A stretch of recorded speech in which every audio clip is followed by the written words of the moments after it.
Hey, it's time for the Morning Drive Top 5. It's presented by the Paint Doctor. Today, we look at 5 players who need to perform well for Texas Tech in the game Saturday against Kansas. Kicks at 10. Our coverage begins with Optimum Game Day Live at 7 Saturday morning. Jamie, you go first. All right, top 5 players that I feel like have to have a big day for the Red Raiders if they're going to win. Number 1 on my list is Taj Brooks. I think you need to be able to run the football. You need to keep the Kansas offense off the field. You need to work the clock a little bit. Taj, number 1 on my list. Number 2, I think Kansas is going to be able to score. You're going to have to keep up with them to get that done. It's going to take more than Taj Brooks. You got to have a good day passing the football. Baron Morton, number 2 on my list.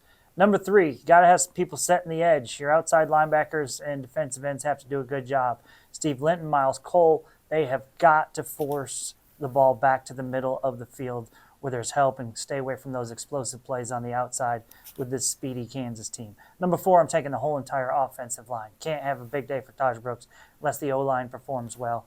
They're number 4. Number 5 on my list, you got to be able to stop the run and try to make them one-dimensional. So Jalen Hutchins, Tony Bradford, they need to have big days for the Red Raiders.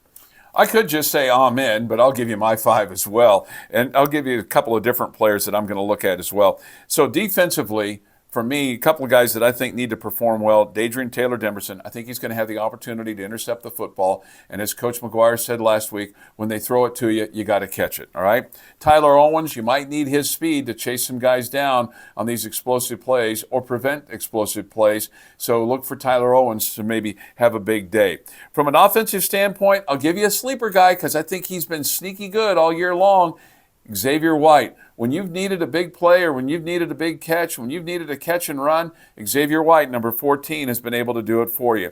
And then for me, too, you got to have a big performance out of Taj Brooks, and it all starts with a quarterback, Baron Morton. He's got to have a good day. Can't afford to have turnovers, interceptions. Got to keep him upright, all those kinds of things. But if Baron Morton can get the ball downfield and keep him with some play action, get some balls out to White or even to Taj Brooks and Taj running in between the tackles, could be a great day for the Red Raiders in Lawrence. That's our top 5 presented by the Paint Doctor here with the Morning Drive.